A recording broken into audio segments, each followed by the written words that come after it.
We are going to make a couple additional changes to some of our attributes.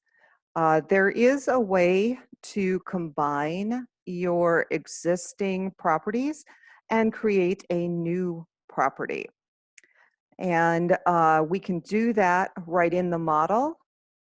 And an example of this is if you wanted to create a full name that concatenates the last name, a comma, and the first name.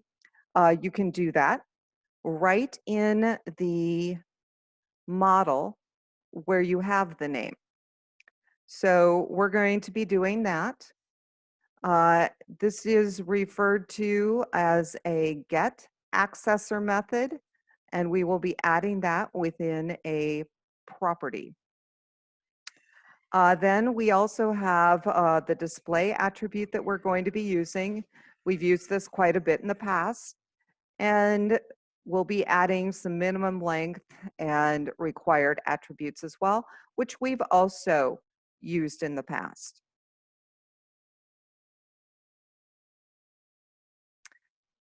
Okay, so we're going to be updating our existing class models and creating some new ones.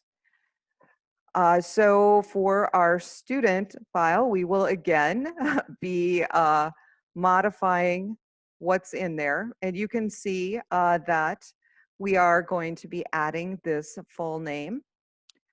So I'm going to move this out of the way. And I'm going to go back into student. And I'm just going to copy and paste. Okay, so you can see we still have the format string. We still have the string length and the column name that we had before, but now we've added some display names, and we've added this little accessor method to generate full name. And we're going to save that. And there is a way to shorten up this code. If you have all of these attributes, you can see it can get really lengthy, but you can actually shorten this up by putting the attributes within a single set of brackets and putting commas in between them. And we are going to be using that technique when we create the instructor model. And so we're going to do the instructor model next. So we're going to right click on models, go into add, and add a new class. And this is going to be called instructor. And there is some code that we are going to copy and paste for this. So we're going to highlight everything that's there. And you can see this shortened way of adding our annotations. So we've got one set of brackets. We have the display and the string length with a comma in between. Okay, and you can see we've done the same thing for first mid name. We've got a setting for the column. We've got a display for the views, and then we've got a string length with a maximum basically and a minimum length specified. Okay, did the same thing for date. You can see we've got the data format string in there. Apply format in edit mode. And that does shorten it up a little bit as far as how long your class ends up being. And then again, we have the accessor method here that's going to generate the full name for us. At the bottom, we have added the navigation properties, because this is instructor, and one instructor can have multiple courses, so we have a collection here. And we haven't added the office assignment class yet, but one instructor may have one office assignment, or they may not even have an office assignment yet. So it's going to be one instructor to 0 or 1 office assignments. Okay. But here is the navigation for office assignment. Once we add office assignment, that little error is going to go away. So let's save that. We'll just do a little save all just in case we forgot the other one. And at this point, we'll go ahead and do our build.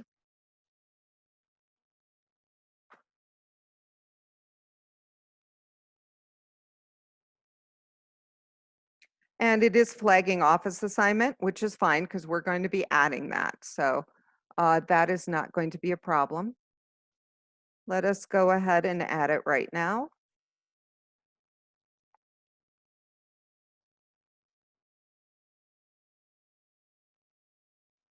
And we're going to call it office assignment. Okay, office, the O is capitalized, no spaces. Assignment, the A is capitalized. And we're going to copy paste our code for that. Okay, so you can see we have instructor ID as the key, and that will also serve as a foreign key.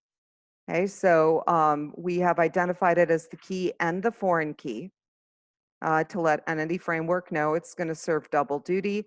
And then you can see that we have the office location. This will connect to instructor, one instructor per office. And so that is why we have no collection there. And we have one more class to create, but let's run a build because that will get rid of our error now that we have the office assignment in here. And then let's add our last model. And this is going to be called department. And let's copy and paste that.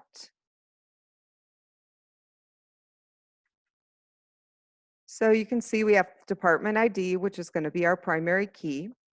And it will default as the key. Remember, it uses the class name ID or just ID as a primary key.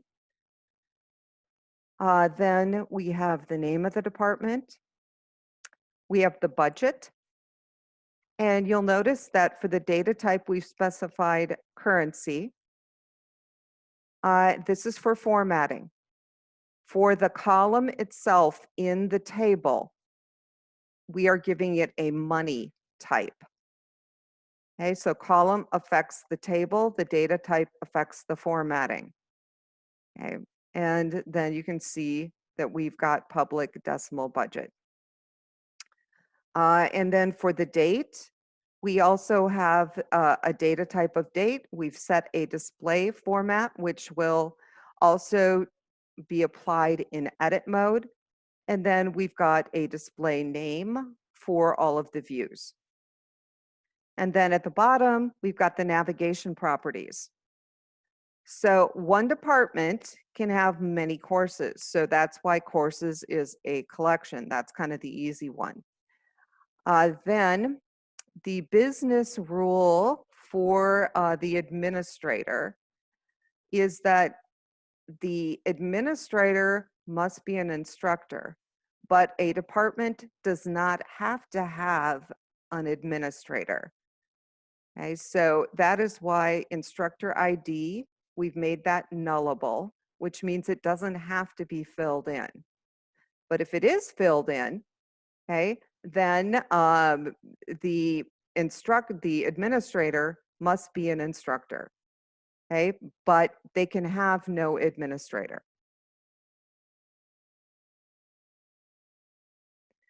Making the instructor ID nullable is preventing an exception error. Okay. The only other way to prevent this error would be to use Fluent API, which involves a lot more code. Okay, and the error would come into play if an instructor happened to be deleted, because it would assume that instructor was a foreign key here. So if it deleted an instructor and we didn't have an instructor assigned to a department, that would generate an error. But by making it nullable, we're saying it's okay if we don't have an instructor assigned. Now that we have our new tables, if you remember when we looked at the graphic, the course and the department table are connected. So we have to have the navigation property in course for department.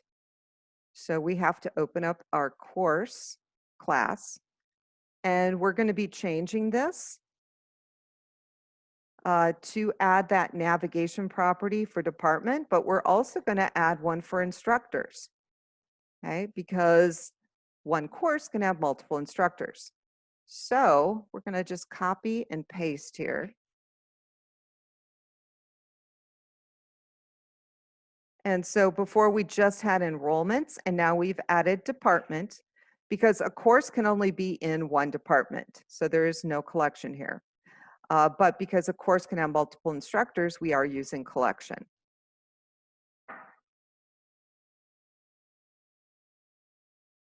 Okay, and everything else up here is very similar to what we had before. This is saying that as far as the key goes, that we're not having the database generate the course key, we're keying it in. Then we've got the title and the credits. We now have department ID in here as a foreign key, and we've added the navigation properties.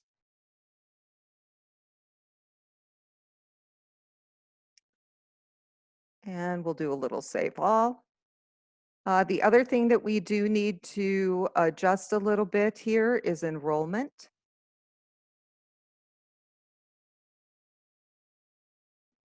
And we're just going to be adjusting some of the properties basically. So let's open that up.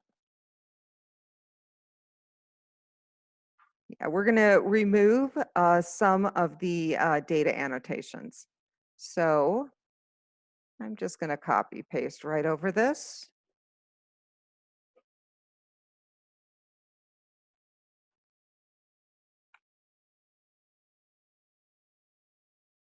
Okay, and we did add a little display format for no grade.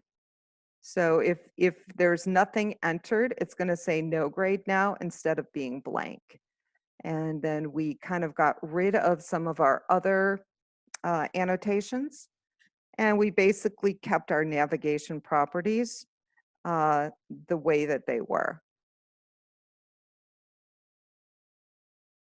So we're going to do a save all, and we're just going to run a build here to make sure we don't have any errors.